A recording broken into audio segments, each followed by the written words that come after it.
పండిట్ జవహర్లాల్ నెహ్రూ గారి మనవడు ఈ దేశ ప్రధానమంత్రి రాజీవ్ గాంధీ గారి విగ్రహాన్ని సచివాలయం ముందు పెడితే కొంతమంది సన్నాసుల విగ్రహాన్ని తొలగిస్తామని ఈరోజు మాట్లాడుతున్నారు. అధికారం పోయినా బలుపు మాత్రం తగ్గలేదు. నీ బలుపు అనగదీసే బాధ్యత ఇక్కడున్న మా కాంగ్రెస్ పార్టీ కార్యకర్తలు తీసుకుంటారని చెప్పి ఈ టీఆర్ఎస్ సన్నాసులకు నేను చెప్పదలుచుకున్నా. ఆ సన్నాసి దుఃఖం బాధ ఏందని నేను కనుక్కుంటే అక్కడ వాళ్ళ అయ్య విగ్రహం పెడదాం అనుకున్నాడట. వాళ్ళ అయ్య పోయేదెప్పుడు, వీడు పెట్టేదెప్పుడు అక్కడ విగ్రహము? ఈ దేశానికి స్వతంత్రం తెచ్చిన కుటుంబము, ఈ దేశం కోసం 2 తరాలు ప్రాణాలు ఇచ్చిన కుటుంబము, ఈ తెలంగాణ రాష్ట్రాన్ని ఏర్పాటు చేసిన కుటుంబము సచివాలయం ముందు కోట్లాది ప్రజలకు స్ఫూర్తిగా అమరవీరుల స్తూపం పక్కన ఈ దేశం కోసం అమరుడైన శ్రీ రాజీవ్ గాంధీ గారి విగ్రహం పెట్టడం సముచితం. అంతేగాని ఉద్యమం ముసుగులో తెలంగాణ రాష్ట్రాన్ని దోసుకొని వేలాది కోట్ల రూపాయలు సంపాదించుకొని వందలాది ఎకరాల ఫామ్ హౌజులు కట్టుకొని తాగుబోతు సన్నాసుల విగ్రహం ఒకవేళ సచివాలయం ముందల పెడితే ఈ పిల్లలకు ఎవరిని ఆదర్శంగా చూపిస్తారు? పొద్దున్నేస్తే రాత్రి వరకు తాగి ఫామ్ హౌస్లో పొర్లాడే కేసీఆర్ విగ్రహం ఉండాలన్నా అక్కడ సచివాలయం ముందల, లేకపోతే దేశం కోసం ప్రాణత్యాగం చేసిన రాజీవ్ గాంధీ విగ్రహం ఉండాలన్నా తెలంగాణ సమాజం ఆలోచన చేయాలి.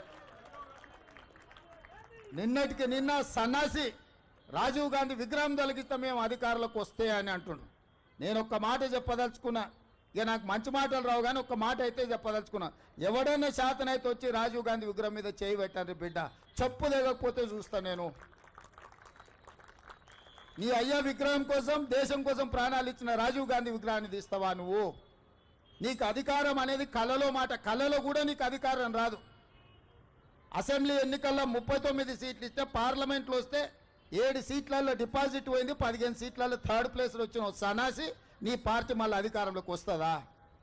నీవు మళ్ళీ రాజీవ్ గాంధీ విగ్రహాన్ని తీస్తా అని మాట్లాడతావా?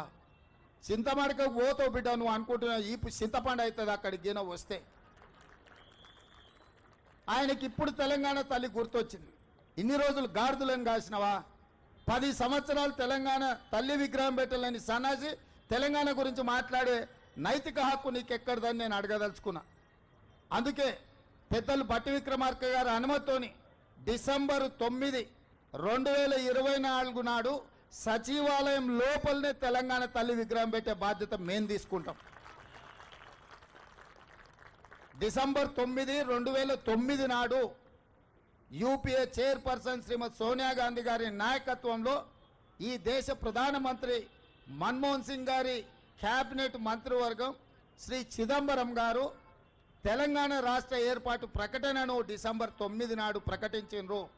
ఇదే కాకుండా మన నాయకురాలు శ్రీమతి సోనియా గాంధీ గారి జన్మదినం కూడా డిసెంబర్ 9. ఖచ్చితంగా తెలంగాణ తల్లి విగ్రహం సచివాలయం బయట కాదు, సచివాలయం లోపల తెలంగాణ తల్లి విగ్రహాన్ని ప్రతిష్ఠించే బాధ్యత నేను మా మిత్రుడు బట్టి విక్రమార్క గారు తీసుకుంటాం. హైదరాబాద్ నగరంలో మా హనుమంతన్న నాయకత్వంలో ఈ కార్యక్రమాన్ని చేపడతాం.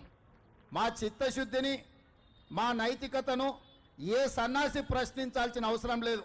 మీలాక మేము తాగుబోతులం కాదు, రాత్రి కోటి పొద్దున కోటి మాట్లాడడానికి, లేకపోతే మాట్లాడింది మర్చిపోయి మళ్ళీ కొత్తది మాట్లాడడానికి మేమెవరము మీలాంటి తాగుబోతు సన్నాసులం కాదని ఈ వేదిక మీద నుంచి నేను చెప్పదలుచుకున్నా.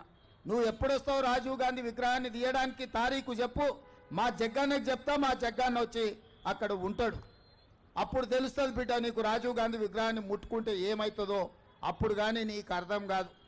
అందుకే ఈరోజు ఈ దేశ యువతకు స్ఫూర్తి ప్రదాత శ్రీ రాజీవ్ గాంధీ గారు వారి జయంతి సందర్భంగా మా హనుమంతన్న కొంత తెలంగాణ ద్రోహులు వచ్చి కూర్చున్నారు. దురదృష్టం తెలంగాణ వాళ్ళు, తెలంగాణ ఉద్యమ సంబంధం లేని వాళ్ళు, తెలంగాణ ఆకాంక్షలు తెలియని వాళ్ళు వచ్చి కూర్చోవడం వల్ల ఇది జరుగుతుంది.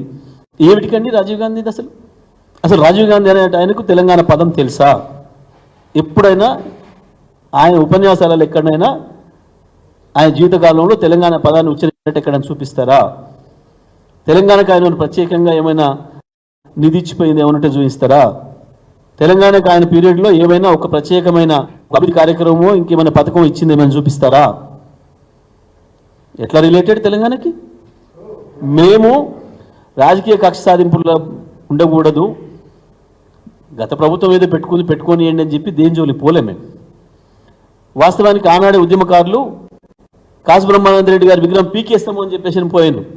పోతే కూడా కేసీఆర్ గారు కంట్రోల్ చేసి అట్లాంటి పిచ్చి పనులు మనం చేయొద్దు, మనం ఏదో వెంజెన్సీతో ఉన్నట్టు ఉండకూడదు, గతంలో పెట్టిండ్రు వాళ్ళు ఆ రోజులు ఉన్న వాటిని మరి గౌరవించాలి మనం అని చెప్పి వదిలేసాం. చాలామంది ట్యాంక్ బండి మీద ఉన్న విగ్రహాలు కూడా కొడతాను పోయాను. ఇప్పుడు పదవులు పొందుతున్న పెద్ద ఉద్యమకారులే వాళ్ళు మాట్లాడాలి ఇప్పటిగా దీని మీద. నేను స్ట్రైట్గా చెప్తా ఉన్నా, స్పష్టంగా కోదండరామ్ తన అభిప్రాయం చెప్పాలి. హరగోపాల్ గారు నేను ఉత్తరం రాసిండ్రు రాహుల్ గాంధీకి, అది కరెక్ట్ కాదు, తెలంగాణ తల్లిదే పెట్టండి అని చెప్పి. దాని మీద కోదండరామ్ కూడా చెప్పాలి ఏందో ఆయన అభిప్రాయం. ఇదే కోదండరామ్ సాగరహారతిలో పాల్గొంటున్నప్పుడు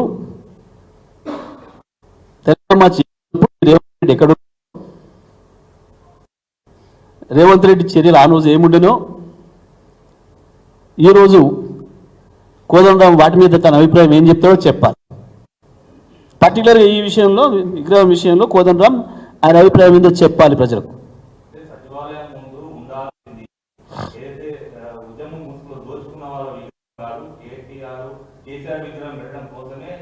అంటే తెలంగాణ తల్లి అట్లా చేసిందని వాళ్ళ ఉద్దేశమా? తెలంగాణ తల్లి అట్లా చేసిందని వాళ్ళ ఉద్దేశమా? ఎవరి గురించి మాట్లాడుతున్నారు?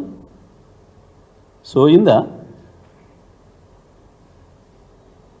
తెలంగాణ జ్ఞానమే లేని వేదవులు అంతకంటే గొప్పగా ఏం మాట్లాడతారు?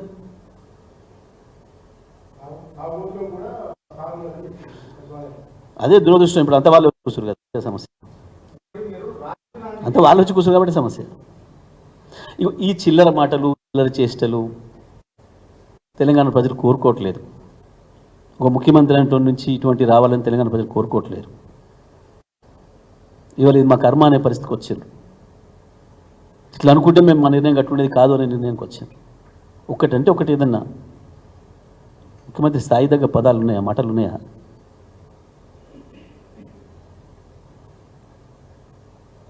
పెట్టు, తెలంగాణ తల్లినే పెట్టు. కేసీఆర్ పెట్టమని ఎవరు అన్నారు? ఇప్పుడు అనలే కదా.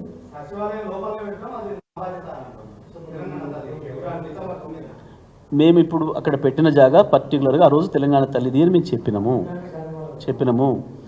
రాజీవ్ గాంధీ గాంధీ భవన్లో పెట్టుకుంటామా, ఇంట్లో పెట్టుకుంటామా? ఎవడో అది ఎన్ని రోజులు పెట్టుకుంటాడో ఎవరికి తెలుసు? ఆయన గాంధీ భవన్కి ఎన్ని రోజులు పోతాడో ఎవరికి తెలుసు?